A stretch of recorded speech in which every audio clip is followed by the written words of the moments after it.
Hi, I'm Neesha. I'm a graduate of psychology, and initially I tried to learn Python by myself because I was bored during COVID. So I thought, why not learn a new skill? So I thought programming lah. And then I didn't get anywhere with it really because Python is really quite broad.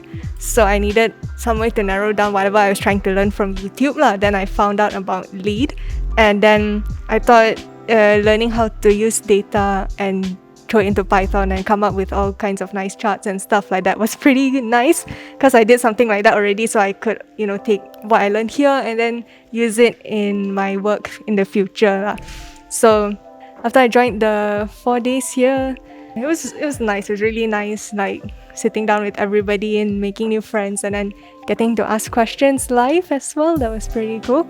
My feelings about this now is glad to be here lah. Glad that I could come and join.